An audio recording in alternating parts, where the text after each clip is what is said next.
Hey les amis, ici Juju, j'espère que vous allez bien et bienvenue sur la chaîne Les Infos Web. Et aujourd'hui vous vous dites, bah encore une interview? Deux interviews de suite? Bah oui, oui, deux interviews. Avant c'était un des days, maintenant c'est Unbelievable. Donc ça fait partir d'une personne à 11 000 abonnés, une personne qui a des putains de projets. Donc vous allez découvrir dans l'avenir de cette vidéo. Voilà, donc tout d'abord, présente-toi.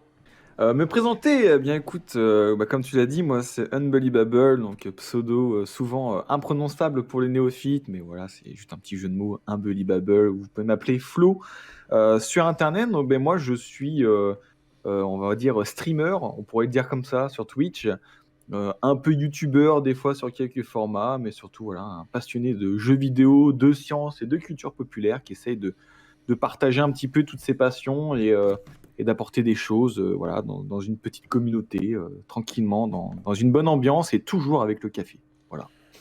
D'accord, très bien. Et depuis quand es-tu sur YouTube et Twitch?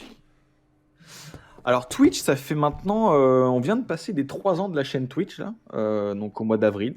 YouTube, c'est arrivé un peu plus tard parce que je crois que la chaîne YouTube, elle a comme 1 an et demi à peu près, c'est arrivé beaucoup plus tard. Au départ, c'était que pour des rediffusions de live. Puis après, c'était plus pour des rediffusions. J'ai arrêté les rediffusions de live, donc de jeux vidéo. Puis j'ai fait des rediffusions d'interviews ou de sujets à débat.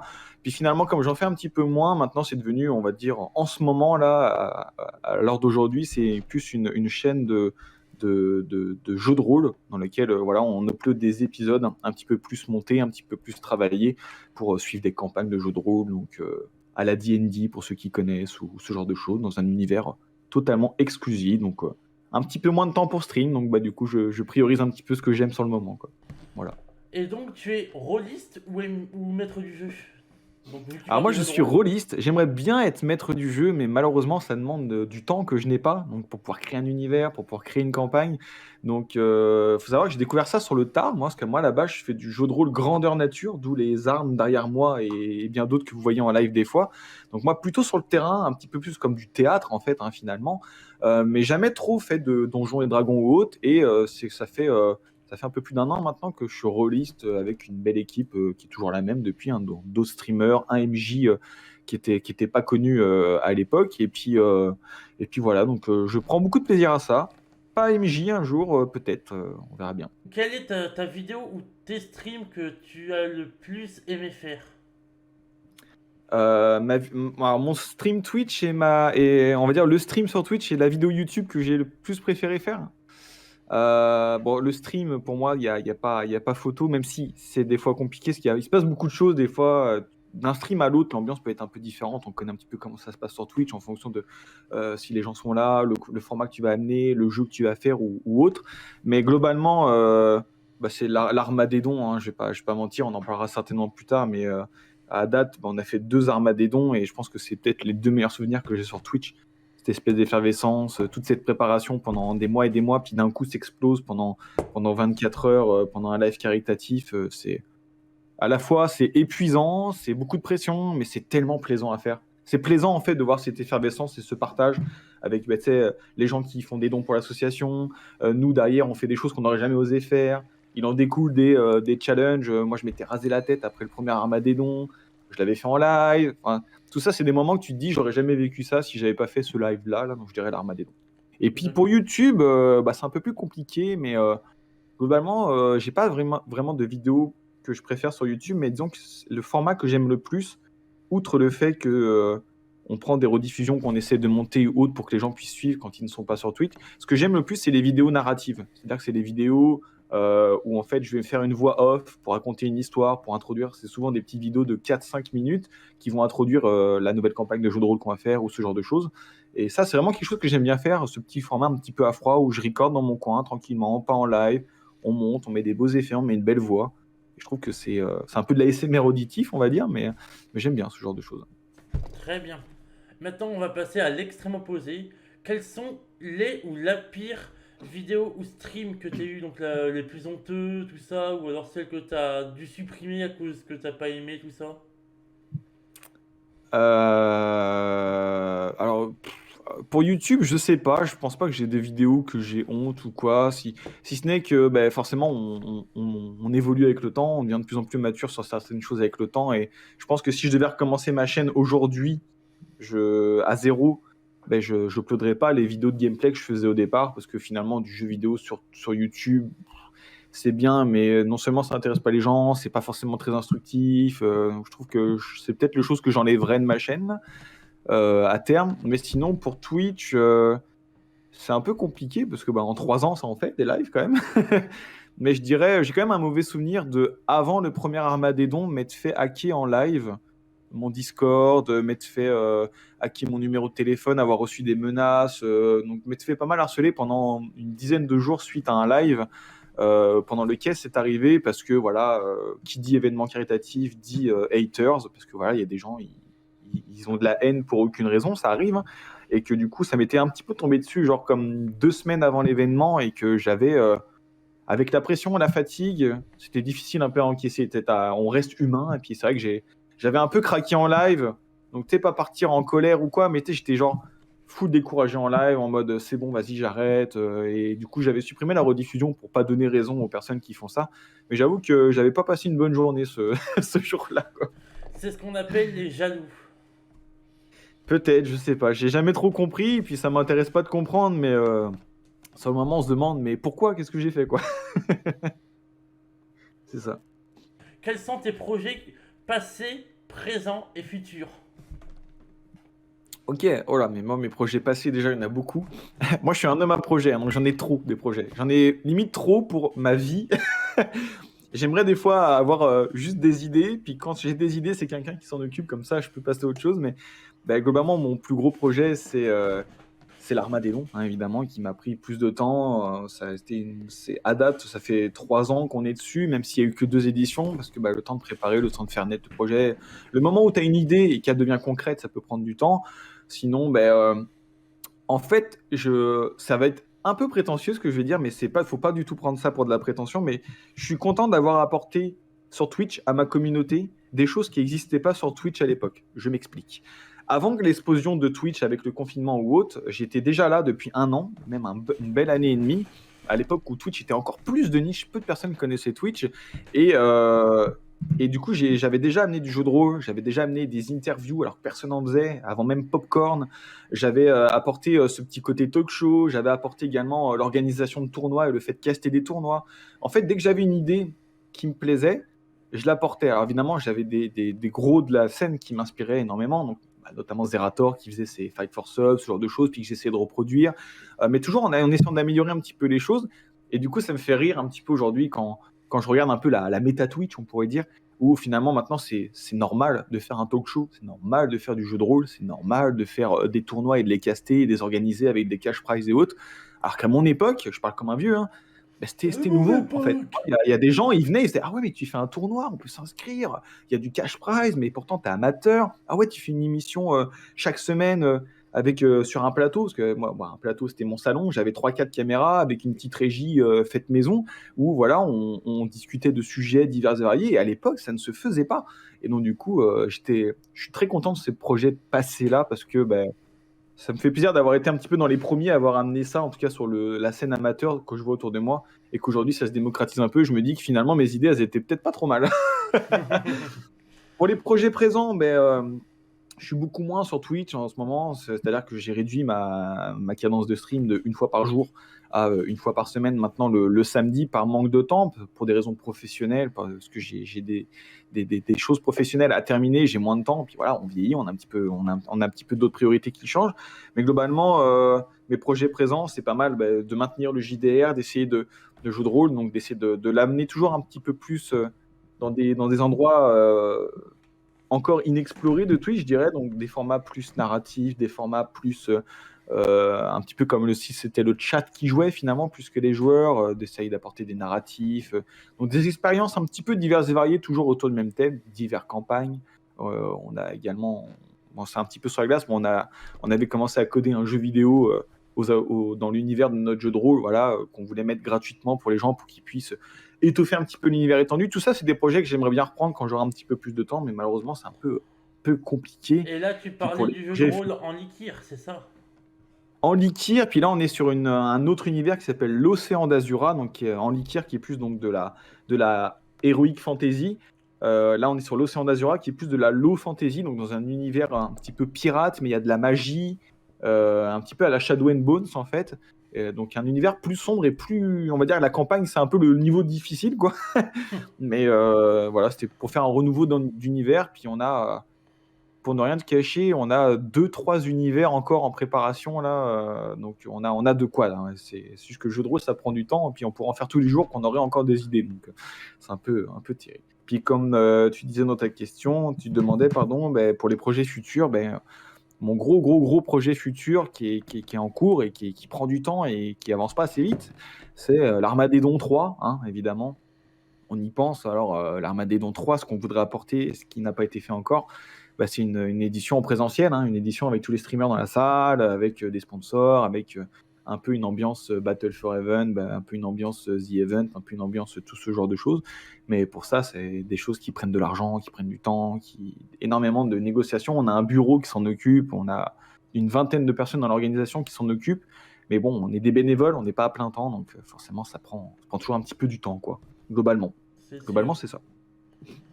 Mais qui fait les histoires de ces JDR? Ça peut intéresser beaucoup de monde que savoir qu'il y a un MJ parmi vous.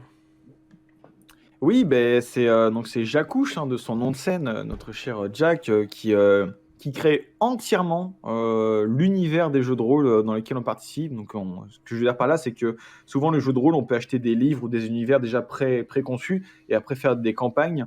Nous, c'est pas ça. Nous, il prend vraiment le temps de partir de zéro. Il crée l'univers, il crée les religions, il crée l'économie, il crée tout ce que tu veux, la géopolitique et autres. Il crée les classes, le système de game design et autres. Et après, derrière, nous, on joue tranquillement. Et faut savoir que c'est un MJ qui avait jamais vraiment fait ça avant de faire des lives avec nous. Donc, on a un petit peu commencé tous ensemble. Lui en côté MJ, puis nous en côté de joueur. Et aujourd'hui, maintenant, il est devenu solide, hein. C'est-à-dire que c'est quelqu'un qui a une créativité incroyable, qui a une facilité d'écriture. Il pourrait écrire des romans, ce gars, c'est incroyable. Donc, il s'appelle Jacouche. Vous pouvez venir le samedi discuter avec lui sur les lives, évidemment. Et si jamais vous avez de votre côté envie, je sais pas, de vous mettre dans de l'aventure de jeu de rôle ou autre, ça peut être quelqu'un qui peut vous donner des conseils pour bien débuter. Et vraiment devenu un MJ très très solide et très j'allais dire très demandé. J'irai pas jusqu'à là, mais en tout cas très très expérimenté. Et je pense que pas mal de personnes s'arracheraient notre MJ. Bah, j'avoue qu'il m'a donné déjà pas mal de très bons conseils. Bon, ben c'est parfait. En plus, une personne très gentille, donc n'hésitez pas. Si vous avez besoin de le contacter et que vous ne le trouvez pas, ben, au pire, vous contactez Stream Team TV ou vous me contactez moi, on vous filera son contact sans problème, quoi. Et oui. Donc maintenant, on va parler de tes horaires de stream, vu que tu en as parlé.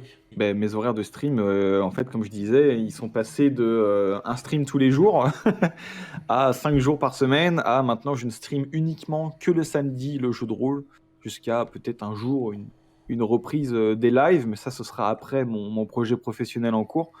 Et donc, du coup, c'est souvent. Alors, les horaires peuvent varier, mais c'est souvent 9h du matin Québec, ce qui fait. Parce que moi, je suis au Québec, c'est vrai que je ne l'ai pas précisé, mais donc 9h du matin Québec, ça fait 15h heure française, où voilà, pendant 3 heures, on lance le live. Donc, il y a 2h30 de roleplay, puis on se prend toujours un petit quart d'heure au début, puis un petit quart d'heure à la fin, un quart d'heure au début pour dire bonjour, savoir comment les gens vont. Parce que, en fait, on est devenu une sorte de routine, en fait. C'est-à-dire que les gens, ils viennent nous voir chaque semaine.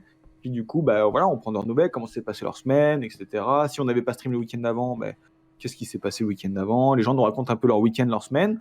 On raconte aussi, on se présente, on lance le jingle, c'est parti pour 2h30 de RP. Puis après, on prend un petit quart d'heure pour dire au revoir, pour dire merci, pour faire le petit débrief de la séance qui vient de se passer. Et puis voilà. Puis après, nous, on met la rediffusion chaque semaine, donc le lendemain, donc dès dimanche, sur la chaîne YouTube où les gens peuvent venir. Donc il y a un peu deux teams, hein. Tu as les gens, ils sont là en live. T'as les gens, on les a jamais vus en live, mais ils sont sur YouTube. Fait que c'est un peu marrant des fois. Il y a des gens, ils viennent que pour les lives, il y a des gens, ils viennent que pour le YouTube, mais ils suivent la même histoire, mais du coup, les réactions sont différentes. C'est assez marrant à voir, quoi. J'imagine bien. Maintenant, nous allons passer à la partie 2 qui est l'Armageddon. Tout d'abord, qu'est-ce que l'Armageddon? C'est une très bonne question, ça. Eh bien, l'Armageddon, c'est une association à but non lucratif, donc qui n'a pas pour but de faire de l'argent, et qui est donc à l'origine un regroupement de quelques streamers qui avaient juste envie de faire un événement caritatif de 24 heures et de s'organiser entre copains, et puis qui a pris de l'ampleur. Voilà, on avait réussi, parce que c'est un peu complexe l'histoire de l'Arma. Il faut savoir que c'est né d'une idée de salut, j'ai passé mon follower go, je vais faire un stream caritatif. Puis, imagine, tu as 4 copains qui ont eu le même objectif quasiment au même moment. On s'est dit, bon, on va le faire à 5, du coup, plutôt que de le faire chacun de notre côté. En plus, les communautés, on les partage, ils nous connaissent et tout. Puis après, on s'est dit, pourquoi pas inviter d'autres personnes? Pourquoi pas inviter d'autres copains à nous rejoindre? Puis c'est un peu comme ça qu'est né l'Arma des Dons. Donc au départ, c'était pas une association, c'était juste un regroupement de streamers. Et en fait, on s'est dit, bien, on va faire un event caritatif pour la Ligue contre le cancer. On va tous streamer chez nous pendant 24 heures, se faire des jeux, se faire machin, se faire truc. Et puis comme ça, l'association de la Ligue contre le cancer gagne de l'argent pour faire de la recherche contre le cancer, etc. Puis nous, on s'amuse. On a fait ça. Et la première édition a été un énorme succès, puisque à l'époque, en 24 heures, on avait généré 25 600 €, soit un peu plus de 50 000 $ canadiens, pour une vingtaine de streamers. Donc on était très contents. On ne s'y attendait pas du tout, en tout cas pas un tel montant. Nous, on s'attendait déjà à 5 000 €. On aurait été grave contents. Et donc du coup, on s'est dit, bon, là, ça a été un petit peu organisé à l'arrache. Venez, on fait une vraie organisation pour une vraie deuxième édition. Et là, on a tout mis. Là, on a tout mis, le site internet, la com, les réseaux sociaux, les community managers, le bureau, tout ce que tu veux. On a fait déclarer l'Arma des Dons en tant qu'association à but non lucratif, donc qui est devenue une vraie association. Et on a fait cette deuxième édition donc en novembre dernier, avec merveilleux exploits en seulement 24 heures, récolté plus de 85 000 €. Donc c'était vraiment fou. Donc il y avait cette fois-ci une quarantaine de streamers. Et voilà, et on verra bien ce que ça donne cette année. Hein. On n'est pas là pour faire un concours non plus, mais voilà, on essaie toujours d'offrir un petit peu plus de choses, plus de cadeaux pour ceux qui regardent, parce que c'est aussi ça l'Arma des Dons. C'est, oui, vous donnez de l'argent pour une association, mais nous, on veut vous donner des cadeaux aussi, vous divertir, vous faire gagner des jeux, vous faire gagner des consoles et tout. Et du coup, c'est un plaisir quand on y arrive, mais comme je disais, ça prend beaucoup de temps, donc on y travaille très très fort. Voilà. Très bien. Et pourquoi avoir décidé de créer ce genre de projet caritatif? C'est une opportunité qui s'est présentée. Voilà, on devait faire un live caritatif avec des copains. Et du coup, toujours dans l'obsession de vouloir faire mieux, tu passes de 5 à 10, de 10 à 15, de 15 à 20, puis tu as un site internet, puis tu as un Discord, puis finalement tu as une équipe qui va faire de la com, puis quand tu rajoutes bout à bout, finalement tu te rends compte que ça fait une grosse organisation qui est l'Arma des Dons, et puis qu'après il faut structurer tout ça avec un président, un vice-président, etc. Et c'est comme une sorte de... Parce qu'en fait, une association, c'est un peu, pour ceux qui ne connaissent pas, c'est un peu comme une entreprise, hein, dans le fonctionnement, sauf que tu n'es pas là pour générer de l'argent, tu es là pour organiser de l'événementiel, en fait. C'est un peu notre objectif. Et qu'est-ce qui t'a permis de réaliser ce projet? Le temps, entre guillemets, le fait qu'il y ait le confinement peut-être aussi, parce que forcément, on va dire, ça a donné un petit peu plus d'opportunités de réfléchir, se retrouver tout seul chez soi ou autre. Mais sinon, les contacts, hein, c'est les contacts à mort, les amis, puis l'énergie, parce que il faut avoir envie. Là, faut avoir envie. Le moment où tu sais même pas ce que c'est une association et que tu te retrouves jour 1, genre, à taper sur Google comment créer une association, tu sais que tu pars de loin. Et donc, faut apprendre. Il faut avoir de l'énergie, de la patience, du temps pour apprendre, savoir comment faire des erreurs, se renseigner auprès des gens qui savent faire, parce que comme je le dis toujours, on n'est pas obligé de savoir faire des choses dans notre monde, il y a des gens qui savent le faire. Donc soit on les paye et ils le font, soit on leur demande comment faire et ils nous expliquent. Et c'est pas mal la deuxième option qu'on a choisie, et voilà. Donc aujourd'hui, c'est pas encore parfait, l'Arma des Dons, on améliore, on a fait des erreurs, on en fera certainement d'autres, mais l'idée c'est qu'à chaque fois, ce soit toujours mieux que les épisodes d'avant, comme on dit, et à un moment donné, ça tiendra à ce que nous, on estime parfait, quoi. Y a un truc qui m'énerve sur Internet, genre vraiment, et qui m'énerve encore aujourd'hui, hein. Ça, c'est quelque chose, j'arrive pas à passer au-dessus. Allez, je dirais l'individualisme. Mais oui, mais surtout, ce qui m'énerve, c'est que on pourrait croire, et c'est normal, que en regardant Twitch aujourd'hui, il faut être gros pour faire quelque chose. Hein, si t'es C'est pas fou. Zerator, tu peux pas faire un Z-Event. Si t'es pas connu et que tu fais pas 1000 viewers, t'es une merde. Et puis du coup, tu peux rien faire et t'as rien à dire. Ben non, parce qu'en C'est fait, totalement les faux. gens oublient quelque chose, et c'était des stats qui étaient tombés il y a quelques années, je sais plus si c'est encore vrai, mais qui disaient que 95% des streamers font 5 viewers au moins. C'est-à-dire qu'il y a quand même 95% des streamers, qui est une immense majorité, hein, c'est des millions de streamers, qui ont beaucoup plus de voix que les 5% qui sont au-dessus des 5 viewers, et peut-être le 0,1% qui arrive à en vivre. Donc c'est à ces gens-là qu'il faut donner la parole. Et je pars du principe que on est plus fort quand on est tous unis, même si on est faible, plutôt que d'être fort et d'être une poignée à porter un message. Donc c'est normal que médiatiquement, les plus gros streamers aient plus de portée, c'est normal. Mais moi, je voulais quand même tenter de faire en sorte de, regardez, nous, on n'est personne, vous ne nous connaissez pas, et on veut pas que vous nous connaissiez, mais pourtant, on va quand même taper du poing sur la table et ça va faire autant de bruit que les autres. Et c'est un petit peu comme ça que je vois l'Armageddon chaque année, c'est, vous ne nous connaissez pas, c'est normal, parce que on sait comment marchent les réseaux sociaux, on a pris beaucoup de trolls, hein, genre, on vous connaît pas, vous êtes qui, lol, MDR, il fait que 20 viewers et tout. Mais en attendant, tous unis, quand on tape du poing sur la table, nous, notre communauté, les gens qui nous soutiennent, eh ben, ça fait du bruit et on l'a prouvé à 2 reprises et on espère bien le prouver à une 3e reprise cette année, quoi. Ça, quoi. Bien souvent, quand on Voilà. entend caritatif sur Twitch, on entend corruption, on entend également fraude fiscale et tout ça. Bah, c'est ça, et bah, à raison, enfin, à tort le plus souvent, mais à raison quelques fois. Mais malheureusement, les exceptions qui font que oui, il y a eu des problèmes, bah, c'est comme pour tout. C'est comme pour au Tour de France, tu as un cycliste qui est dopé, bah, tout le monde va dire les cyclistes sont dopés. Voilà, on est dans un, avec les réseaux sociaux, on généralise très vite. Donc, du coup, bah, c'est d'autant plus difficile pour les associations comme nous de se faire entre guillemets une place.